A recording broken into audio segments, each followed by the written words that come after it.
Era el 11 de septiembre del año 2001. Mi esposa y yo nos encontrábamos en la ciudad de Austin, Texas, visitando a unos amigos.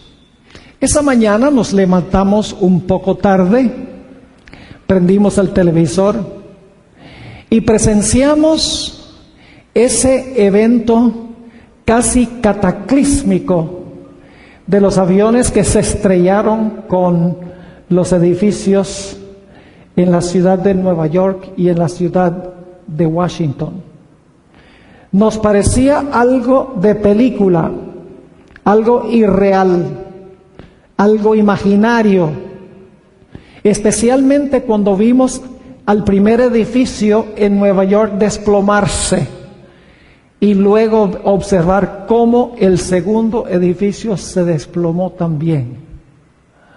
No podíamos creer lo que nos decían nuestros ojos. Esta experiencia fue muy traumática para el pueblo de los Estados Unidos. Una experiencia que todavía se recuerda vívidamente en las mentes de los ciudadanos del país del norte. Recuerdo que después, varios días después, había un sentir muy patriótico entre los ciudadanos de los Estados Unidos. Todo el mundo llevaba banderas colgadas de sus automóviles, banderas colgadas de enfrente de su casa, en sus lugares de trabajo. Es decir, hubo un despertar patriótico tremendo.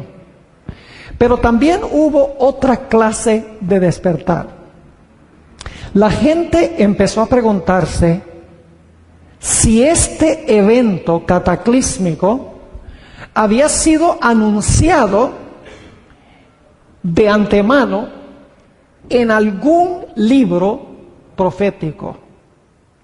Y por lo tanto la gente fue a las librerías y empezaron a preguntarle a los que atendían si había algún libro de profecías a donde podían ver si este evento se había predicho de antemano. Claro, el libro más apetecido fue las profecías de Nostradamus. Hubo un periodo de un mes, por lo menos, cuando la gente no podía conseguir un ejemplar de las profecías de Nostradamus. Se vendieron todos los libros en todas las librerías. Otros profetas como Edgar Cayce, entre otros, se vendieron. Es más, se vendieron Biblias como nunca antes, porque la gente sabía que la Biblia tiene profecías en cuanto al fin. Era difícil en las librerías inclusive conseguir ejemplares de las Sagradas Escrituras, porque la gente quería saber si lo que había sucedido se había predicho de antemano en algún libro que hablaba sobre profecías. Quiero compartir con ustedes 3 fuentes de profecías en cuanto al fin. La primera fuente que quiero compartir se trata del individuo que mencioné hace algunos momentos, Nostradamus. En realidad su nombre es Michel de Nostredame, francés. Nació en el año 1503 y vivió hasta el año 1555. Era un hombre un tanto extraño, era místico y estaba muy interesado en estudiar astrología, consultar la astrología para determinar eventos futuros. Escribió varios tomos sobre profecías que supuestamente iban a ocurrir en el futuro. Los que muchos desconocen es que Nostradamus, antes de interesarse en el estudio y la escritura sobre las profecías, estaba muy interesado en la medicina. Posiblemente la mayoría de los que están presentes aquí han escuchado en cuanto a la plaga que azotó a Europa en este mismo tiempo de Nostradamus. Fue una plaga tan terrible que acabó con 1/4 parte de la población de Europa en cuestión de unos pocos años. Y Nostradamus vivió durante este periodo. Indudablemente esta mortandad, este desastre terrible, esta epidemia que imperó en su tiempo, influyó mucho sobre el material que él escribió y el material que él enseñó. Nostradamus, por 11 años seguidos, publicó un almanaque donde pronosticaba eventos futuros. Según los expertos, en esos almanaques proclamó 6.338 profecías. Su libro más famoso se llama Las profecías de Nostradamus. Es un libro que los psíquicos, los astrólogos, hasta el día de hoy analizan y estudian para tratar de determinar qué eventos que están ocurriendo en el mundo fueron predichos precisamente por Nostradamus. Ahora, lo interesante es que durante el tiempo de su vida, algunas personas, mayormente la gente de clase baja, pensaba que Nostradamus era inspirado por el diablo, por Satanás. En realidad, el atractivo de Nostradamus era para con las clases altas de la sociedad. A ellos apelaba especialmente gente de mentalidad secular. Inclusive, era grandemente admirado por Catarina de Medici, quien era reina de Francia durante el reinado del rey Enrique II. Cuando uno examina las profecías de Nostradamus, uno descubre que en realidad no eran originales de él. Él toma prestado de varias fuentes en sus profecías, sin dar crédito la mayoría de las veces. Hoy posiblemente lo hubieran acusado de plagio. Su material vino mayormente de referencias bíblicas. Algunas de sus referencias vinieron de místicos y astrólogos de su época, y algunos inclusive de la época de Babilonia y de Asiria. Tomó prestado también de historiadores y de filósofos. Reunió todos estos conceptos y los incluyó en las profecías que él escribió y que él enseñó.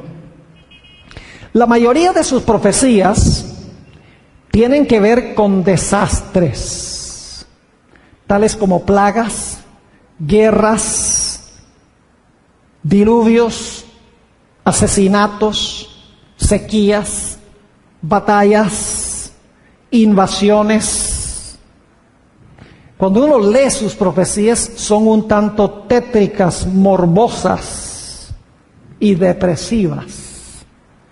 Denotan muy poca esperanza. Son profecías en cuanto a desastres que según él iban a ocurrir en el futuro. Algunos de los que han leído sus profecías dicen que él predijo el gran incendio de Londres y que predijo también las conquistas de Napoleón Bonaparte. Inclusive algunos dicen que él predijo el levantamiento de Hitler en Europa. Se han publicado miles y miles de libros y artículos tratando de analizar las profecías de Nostradamus. es el autor favorito de los psíquicos, los místicos y los astrólogos. Ahora, yo no sé cuántos de ustedes han leído los escritos de Nostradamus. Son muy difíciles de leer. En realidad están escritas en cuartetas, es decir, en estrofas poéticas, y cada estrofa se compone de 4 líneas. Yo he mirado muchas de las profecías que él tiene, primordialmente en su libro, las profecías de Nostradamus. Son profecías ambiguas, inciertas, nebulosas, difíciles de interpretar. Hay que usar mucho la imaginación, hay que conjeturar, adivinar, especular, para tratar de determinar qué evento estaba procurando predecir Nostradamus. Es decir, sus profecías no son claras, no son concisas, no son fáciles de entender. Ahora, la segunda fuente que quiero mencionar es el título de nuestro tema de esta noche. Tiene que ver con el calendario maya. Según los que han analizado el calendario maya, el mundo va a llegar a su fin el día 21 de diciembre de este año, del año 2012.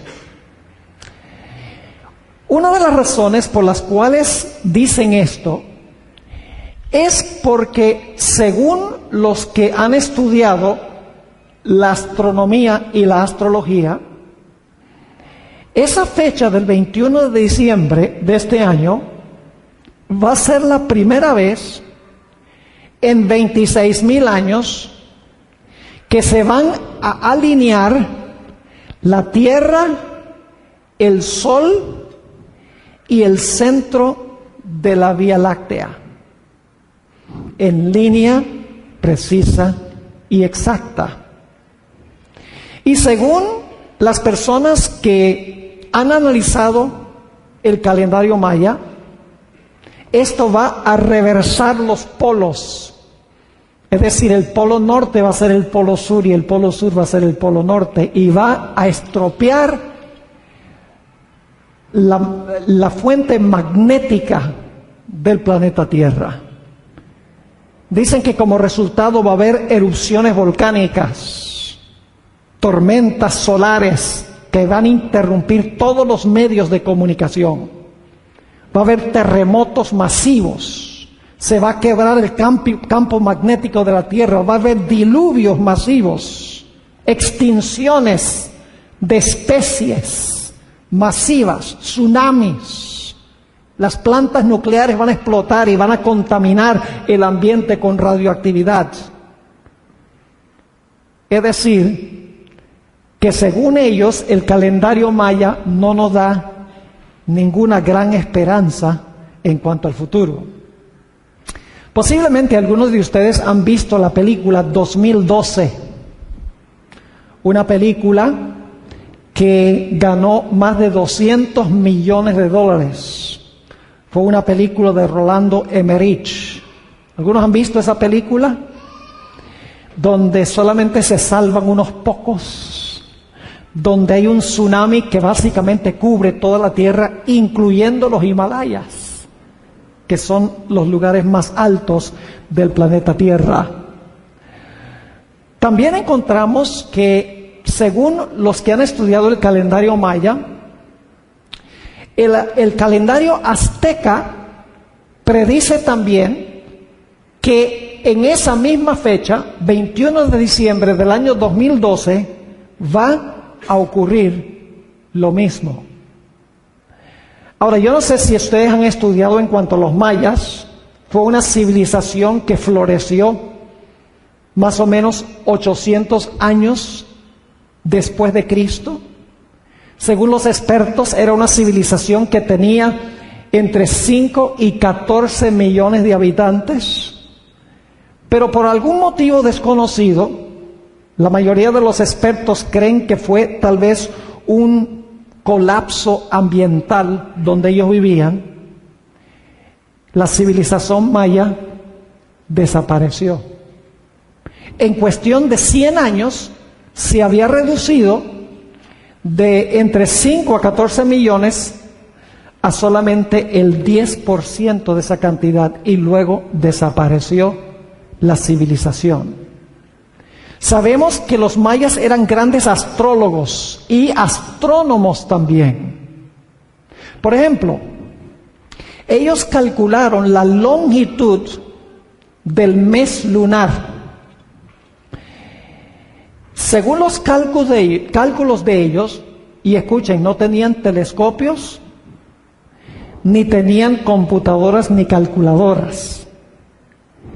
Ellos, por sus cálculos astronómicos, llegaron a la conclusión de que el mes lunar tiene 29,53020 días.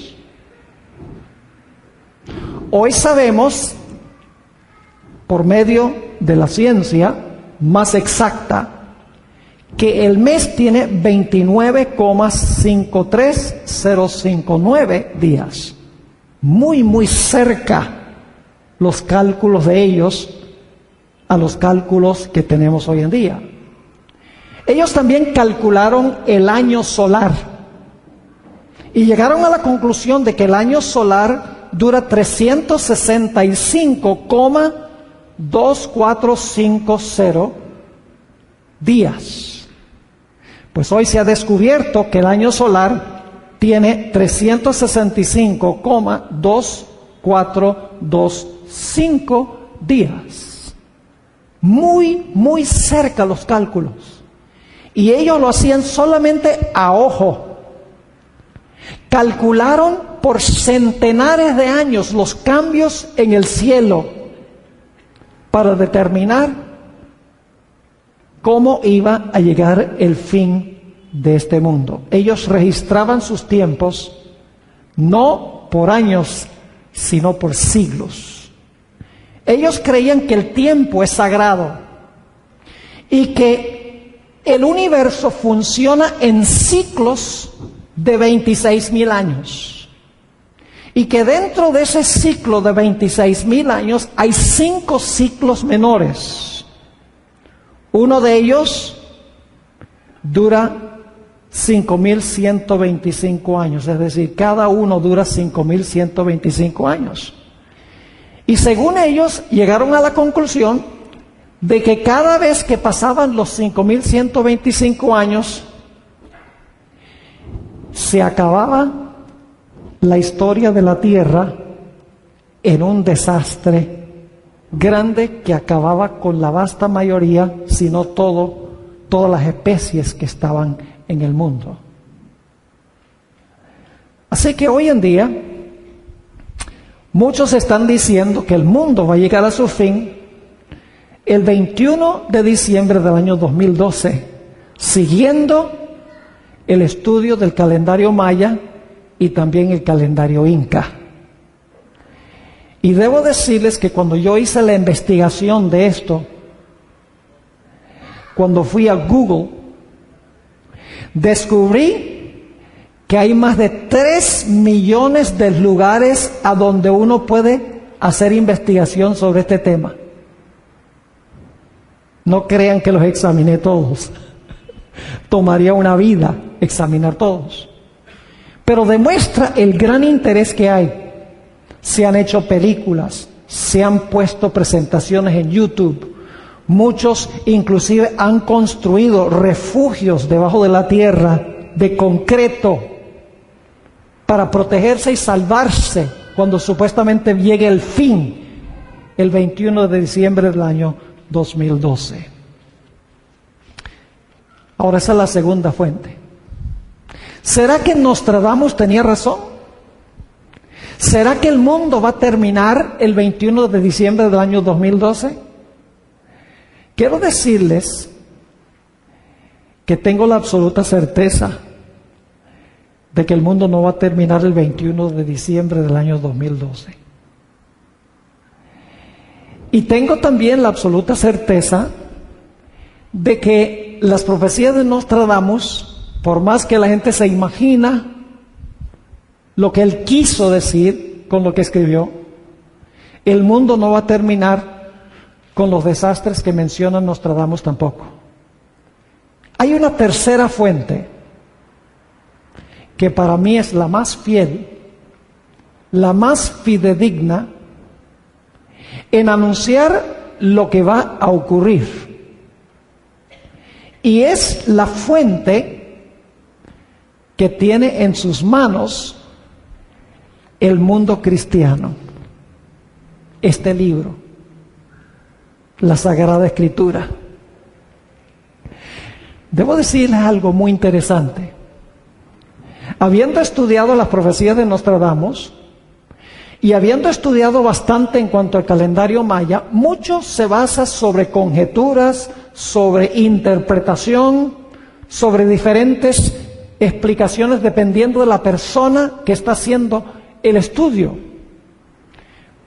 Pero al estudiar la Sagrada Escritura, yo descubro profecías no ambiguas, no asunto de interpretación, no un asunto de que posiblemente sea así, no expresadas de una forma nebulosa a donde la imaginación podría llegar a cualquier conclusión, sino que encuentro en la Biblia profecías precisas, exactas, claras, que se cumplieron al pie de la letra. Quiero compartir con ustedes algunas de esas profecías que anunciaron la primera venida de nuestro Señor Jesucristo. Ahora, no tenemos tiempo de leer todas estas profecías, así que solamente las voy a mencionar para que ustedes vean que sí se puede confiar en la Biblia, porque la Biblia presenta profecías claras, concisas y sencillas de comprender. Les voy a dar una lista de las profecías que apuntaban hacia la venida de Cristo cuando vino por primera vez, y les voy a dar la fecha cuando se dio la profecía. Y cuando termine de darles la lista, ustedes me van a decir si se puede confiar en la Biblia o no. Primera profecía. Según el libro de Miqueas, y voy a ir despacio para que las puedan anotar y luego las puedan leer después. Según Miqueas 5 y el versículo 2, el Mesías iba a nacer en Belén. Esa profecía fue escrita 700 años antes de nacer Jesús. ¿Es exacta esa profecía? Óigame, decir que iba a nacer en Belén. ¿A dónde nació Jesús? En Belén. Pero se anunció 700 años antes. 700 años antes, en el libro de Isaías, el capítulo 7 y el versículo 14, dice que el Mesías iba a nacer de una virgen. ¿Qué dije yo? 700 años antes se anunció que el Mesías iba a nacer ¿de quién? De una virgen. ¿Nació Jesús de una virgen, sí o no? ¿Es nebulosa esa profecía? Oh, hay que interpretarla. Es tan difícil entenderla. No. Ahora escuchen bien. 1400 años antes de nacer Jesús, se anunció que cuando naciera, su nacimiento iba a ser anunciado por una estrella. Esa profecía se encuentra en el libro de Números, el capítulo 24 y el versículo 17. Dice que una estrella iba a anunciar el nacimiento del Mesías, escrito 1400 años antes de nacer Jesús. Yo pregunto, cuando Jesús nació, ¿lo anunció una estrella, sí o no? Claro que sí. ¿Te recuerdan? Y la estrella cantaba porque la estrella estaba compuesta de ángeles. 600 años antes de nacer Jesús, el profeta Jeremías, en el capítulo 40 y el versículo 1, dijo que cuando el Mesías naciera, iba a haber una mortandad de niños.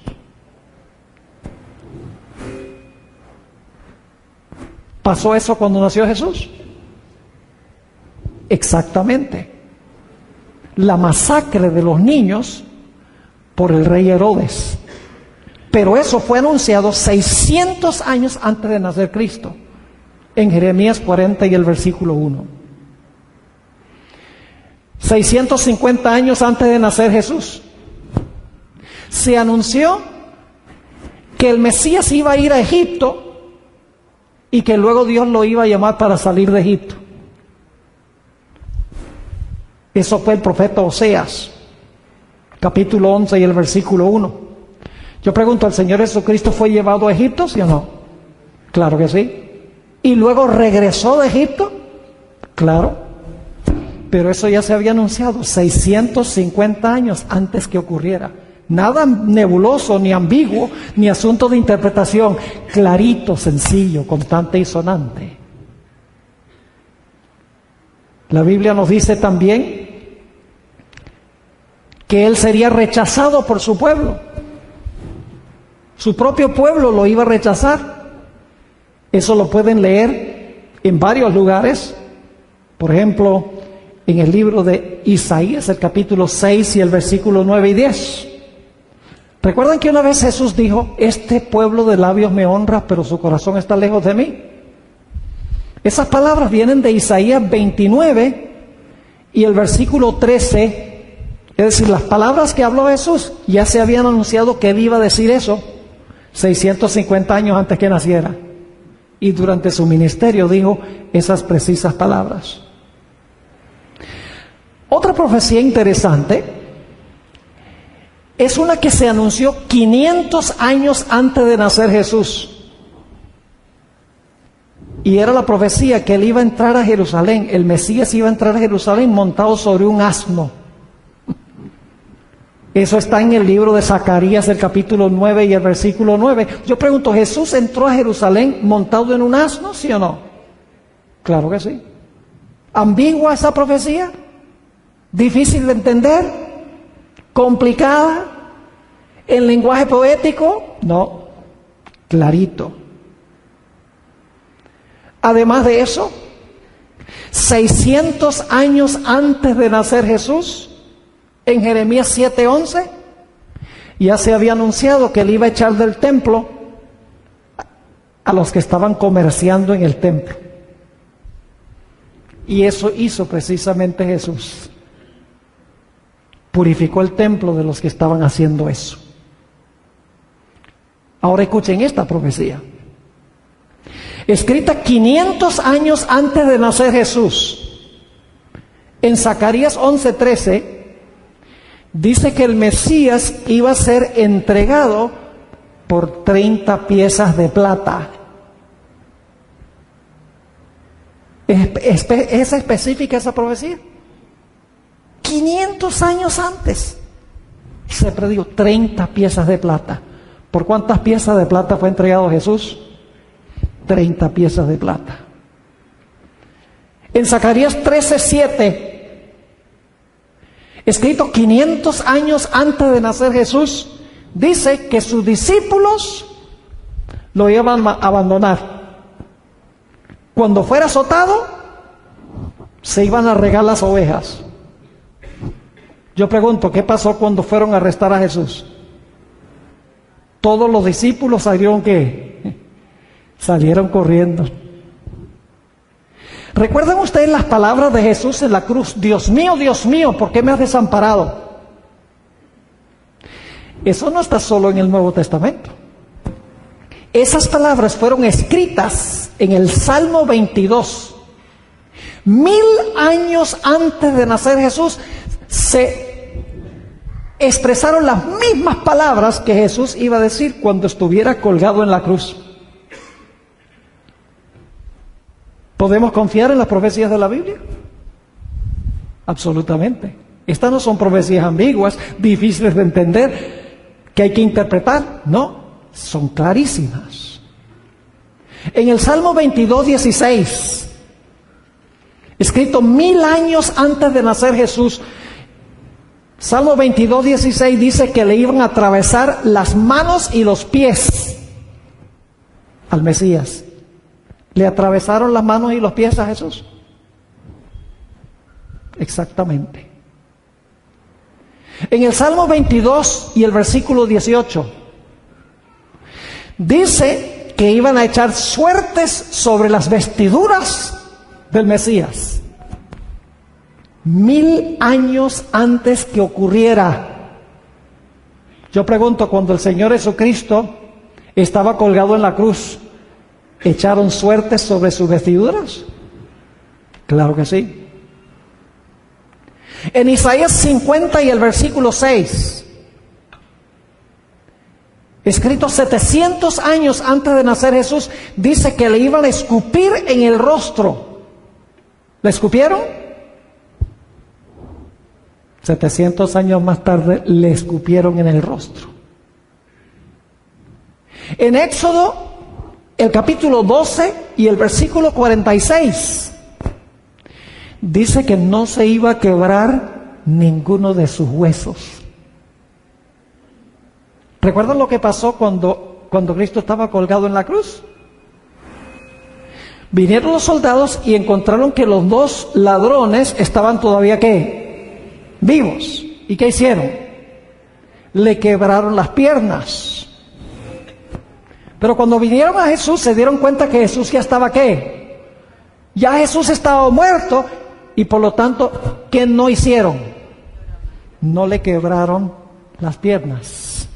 Porque había una profecía exacta y precisa que decía que ninguno de sus huesos sería roto.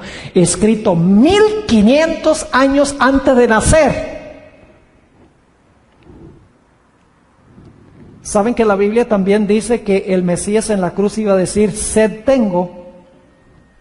Eso lo pueden encontrar en el Salmo 22 y el versículo 15. Salmo 22:15. Jesús dijo esas palabras exactas y precisas en la cruz. Dijo, sed tengo. En el libro de Jonás, escrito más de 600 años antes que Jesús naciera, se predijo que la pasión de Cristo iba a durar 3 días y 3 noches. Duró 3 días y 3 noches. Exactamente 3 días y 3 noches.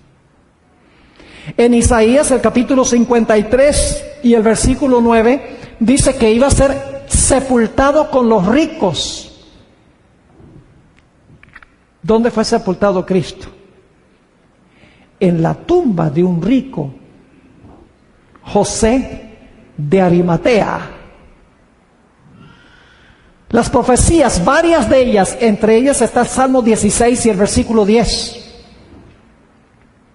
Salmo 16:10, escrito 1000 años antes que Jesús naciera, decía que iba a resucitar. 1000 años antes, Jesús está hablando en el Salmo 22 y el Salmo 16 y dice, no dejarás mi vida en el sepulcro, ni permitirás que tu santo vea corrupción. 1000 años antes que él iba a resucitar. El Salmo 24, escrito 1000 años antes de nacer, anunciaba que el Señor Jesucristo iba a ascender al cielo. Y si ustedes leen Hechos 1, 9 al 11, habla de la ascensión de Jesús a la diestra de su Padre.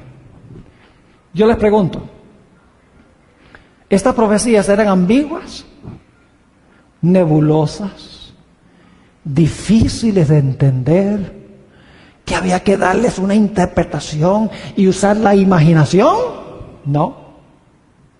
Las profecías eran concisas, claras y exactas. ¿Y saben algo?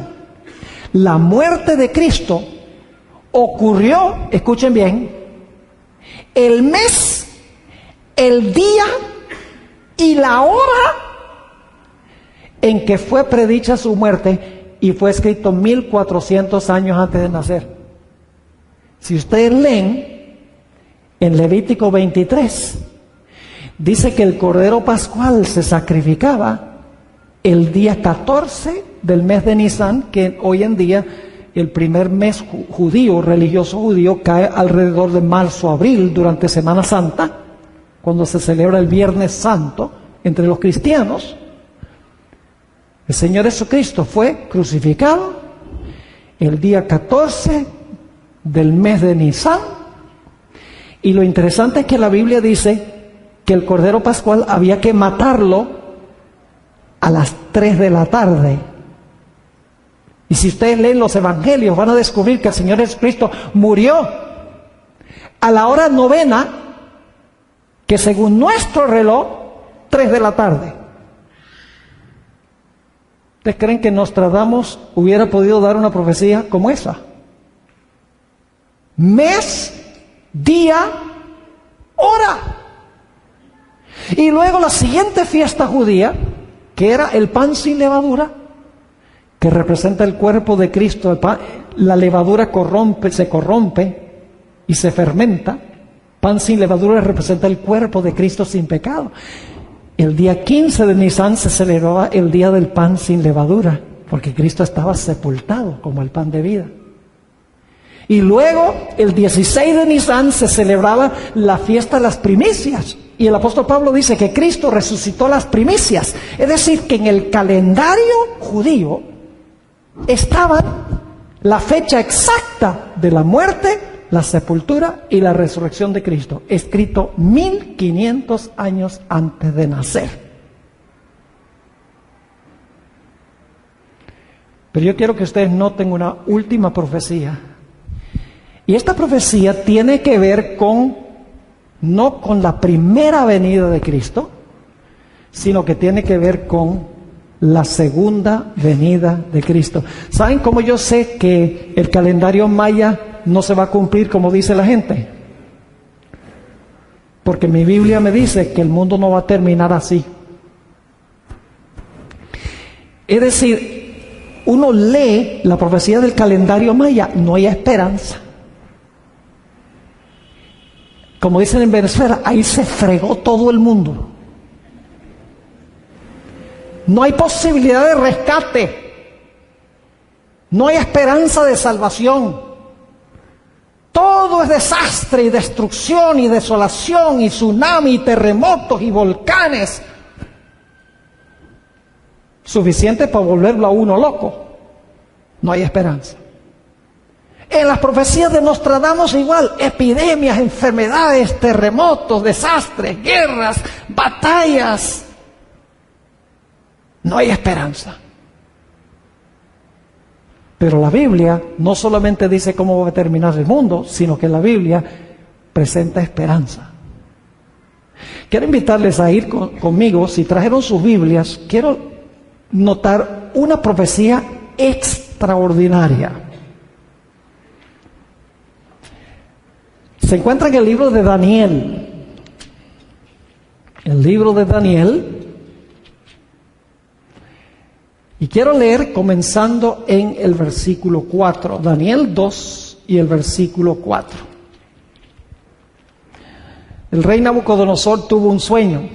Él era el rey de Babilonia. Y el problema es que Nabucodonosor, cuando se despertó, se le olvidó el sueño. ¿Cuántos de ustedes alguna vez han tenido un sueño que cuando se despiertan dicen, yo soñé, pero ¿qué fue lo que soñé? A mí me ha pasado. Y no podía recordar el sueño.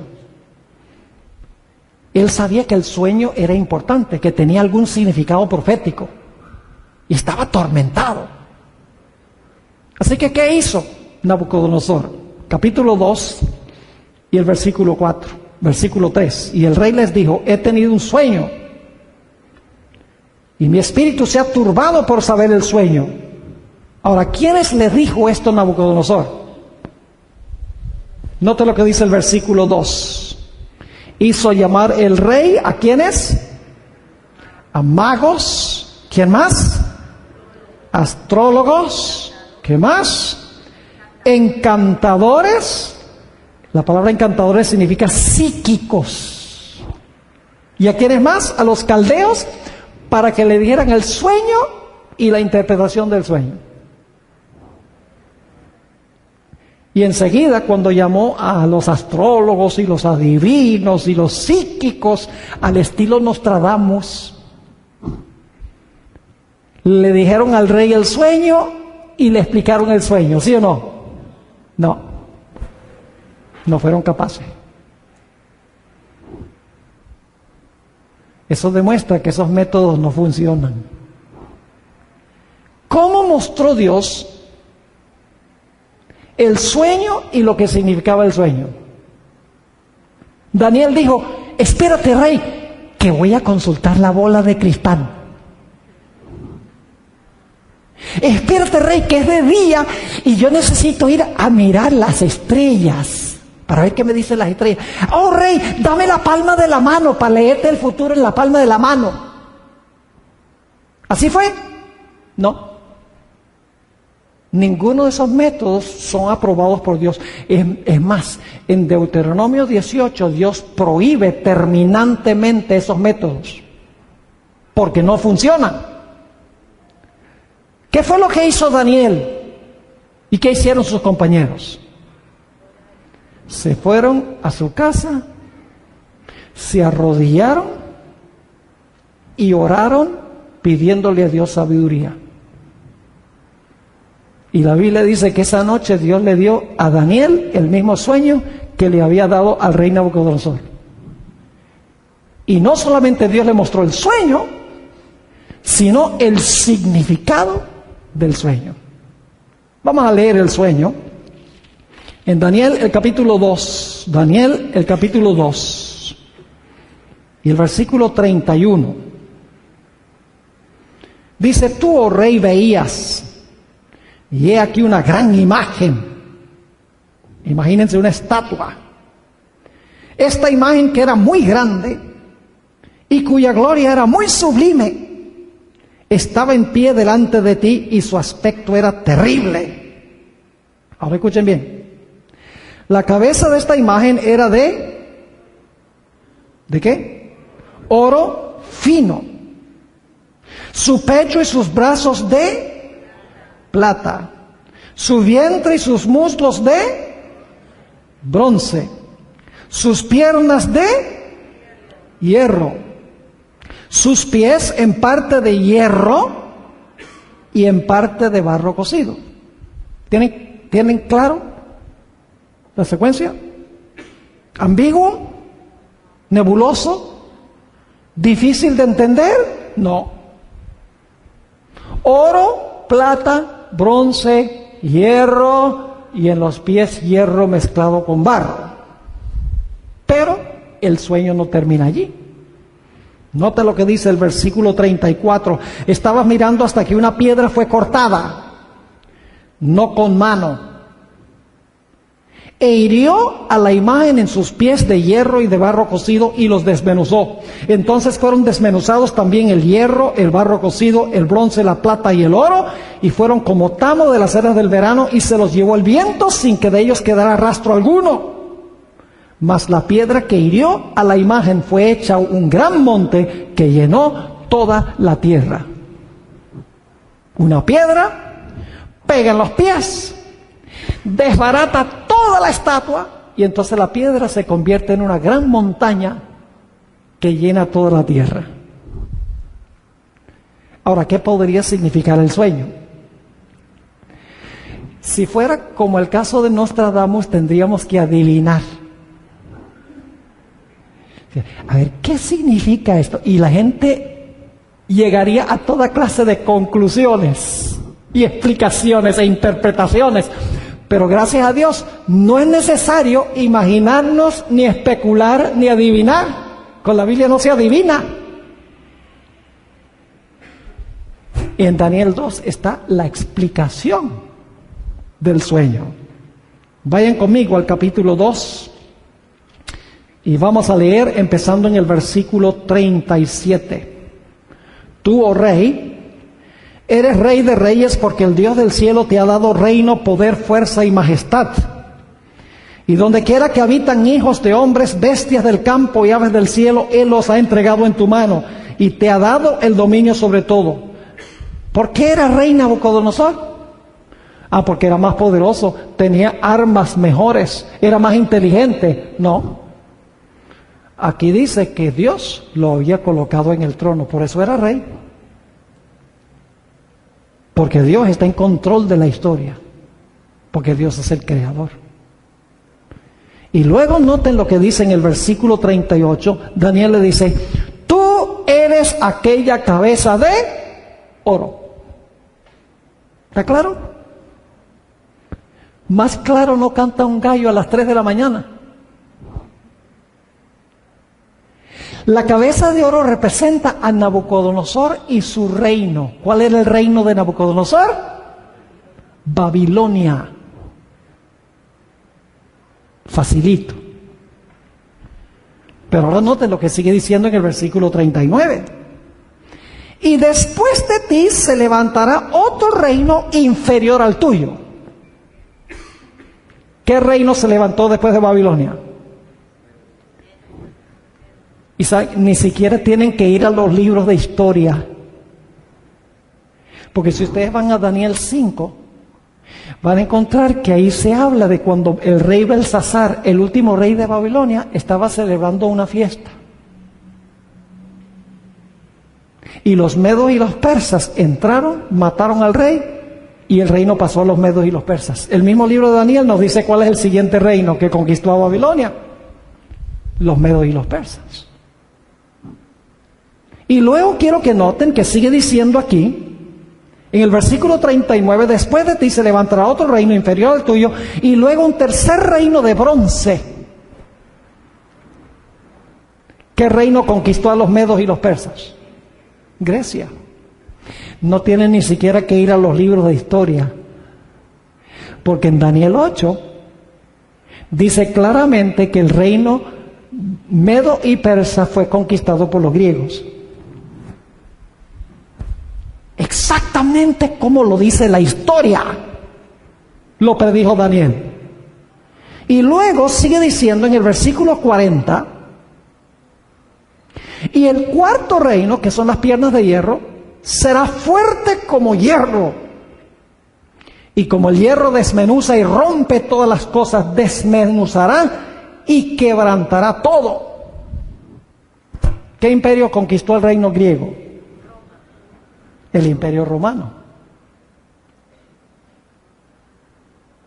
¿Esta es una profecía exacta? ¿Matemática? Matemática. Ahora, escuchen bien. En los días de Daniel, él podría haber entendido que la cabeza de oro era Babilonia, porque Babilonia existía en los días de Daniel. También era posible que él entendiera que el siguiente reino eran los medos y los persas, porque Daniel estaba vivo cuando los medos y los persas conquistaron a Babilonia. Pero no había forma en que Daniel supiera que se iba a levantar el tercer reino, Grecia, porque Grecia no se iba a levantar por 200 años más. ¿Cómo sabía que se iba a levantar Grecia? ¿Cómo sabía Daniel que después de Grecia se iba a levantar Roma? No una profecía ambigua, incierta. No, la profecía exacta, matemática, precisa. Babilonia, Medo-Persia, Grecia y luego el Imperio Romano. Pero quiero que noten algo muy interesante. Algo pasa con ese imperio. Vayan conmigo al capítulo 2 y el versículo 41. Dice, y lo que viste de los pies y los dedos, en parte de barro cocido de alfarero y en parte de hierro, será un reino dividido. Yo pregunto, ¿en los pies hay hierro? ¿Hay hierro en los pies, sí o no? Sí. ¿Había hierro en las piernas? Sí. Entonces yo pregunto, ¿en los pies continúa Roma? Si las piernas son Roma, el hierro, y en los pies hay hierro, significa que Roma va a continuar. Pero va a continuar ¿cómo? Dividida. Lo que era el imperio romano se iba a dividir. Ahora escuchen, esto es lo extraordinario.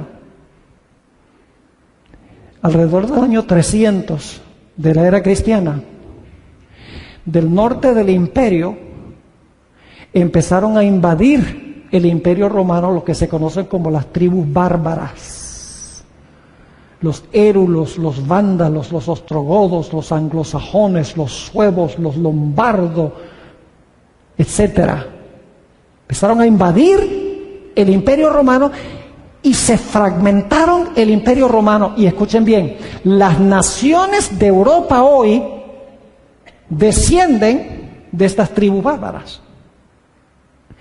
En el tiempo del imperio romano, en todo lo que es Europa se hablaba un idioma y había una cultura romana. Pero como resultado de las invasiones de las tribus bárbaras, los francos hablaban francés. Los visigodos hablaban español. Los anglosajones hablaban inglés. Los alemanes hablaban alemán. Europa hoy cubre el territorio que era Roma. Es el mismo imperio romano, pero dividido en los reinos que hay en Europa occidental. Y esto se predijo, lo predijo Daniel 800 años antes que pasara. ¿Podemos confiar en las profecías de la Biblia? ¿Son ambiguas? ¿Inciertas? ¿Hay que usar la imaginación? ¿Hay que adivinar? ¿No? Las profecías en cuanto a la primera venida se cumplieron al pie de la letra. Y la profecía de Daniel 2 se ha cumplido también al pie de la letra. Ahora, leamos qué significa la piedra y la montaña. Vayan otra vez conmigo a Daniel, el capítulo 2 y el versículo 44. Dice, y en los días de estos reyes, es decir, en los días de Europa dividida, el Dios del cielo levantará un reino que no será jamás destruido, ni será el reino dejado a otro pueblo. Desmenuzará y consumirá a todos estos reinos, pero Él permanecerá para siempre. La piedra representa el hecho de que Cristo va a venir, va a destruir a todos los reinos y va a establecer un reino eterno. ¿Podemos creer eso? ¿Saben por qué lo creo? Porque todo lo demás se cumplió como dice. Es decir, si se levantó Babilonia, Medo-Persia, Grecia, Roma, Roma se dividió y no se ha podido unir, aunque han tratado de unirlo. ¿Qué le hace pensar que el último evento no se va a cumplir también? Todo se cumplió al pie de la letra. El próximo gran evento de la historia es la segunda venida de Cristo para establecer su reino eterno. El reino no será establecido por seres humanos. Escuchen bien, los seres humanos hoy, los líderes políticos no saben qué hacer.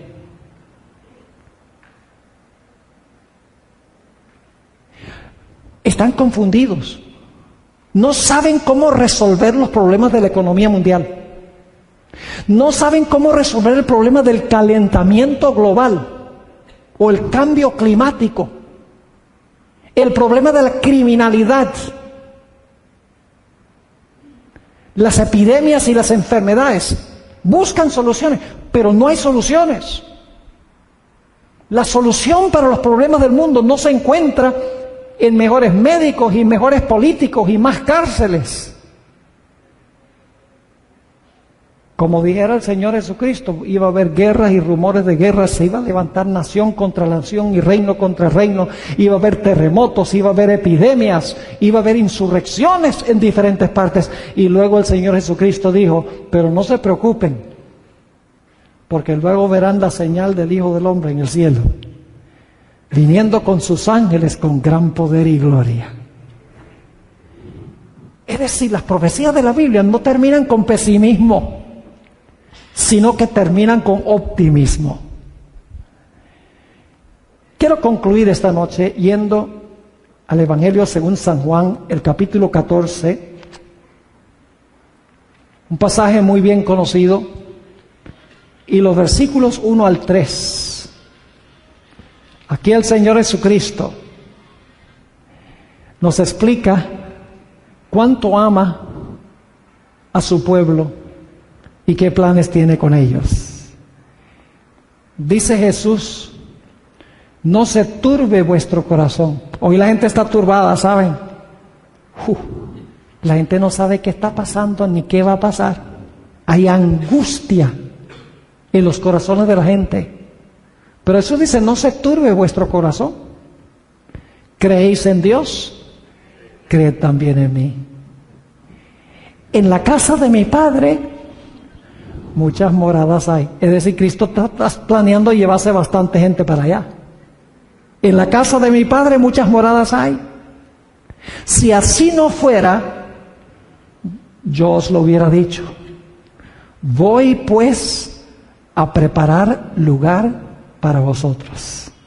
Y si me fuere y os preparare lugar, vendré otra vez y os tomaré a mí mismo, para que donde yo estoy, vosotros también estéis. Así va a concluir la historia. Sí habrá mucha destrucción, muchos perecerán, pero los que hayan recibido a Jesús como su Salvador y su Señor, podrán habitar con Él por los siglos de la eternidad. Esa es la bendita esperanza que ofrecen las profecías bíblicas, que no ofrece Nostradamus, que no ofrece el calendario maya, ni ningún otro psíquico ni profeta. La Biblia tiene un mensaje glorioso, vislumbres de esperanza. Es el título de los temas que estamos estudiando. Quiero invitarlos a que asistan mañana. Si pueden, el tema mañana es: lo que fue es lo mismo que será. ¿Sabe que una vez el gran filósofo Santayana dijo: los que no aprenden de los errores de la historia están condenados a repetirlos? Mañana vamos a ver cómo la historia es un medio que Dios usa para mostrarnos lo que va a suceder en el futuro de la historia de este planeta. Quiero invitarles ahora a que inclinen sus rostros conmigo y vamos a pedir que Dios bendiga lo que hemos estudiado, que nos ayude a recordarlo y aplicarlo en nuestra vida. Padre Celestial, gracias por tu palabra, que es una guía segura en un mundo que anda confundido y enredado. Gracias porque tenemos una bendita esperanza, la esperanza del pronto regreso de Jesús. Te pido, Señor, que si hay alguien aquí que no tiene esa esperanza, que tú hables a su corazón y que puedan tener esta bendita esperanza. Gracias por habernos acompañado. Te damos gracias por escuchar esta nuestra oración, porque te lo pedimos en el nombre de Jesús. Amén.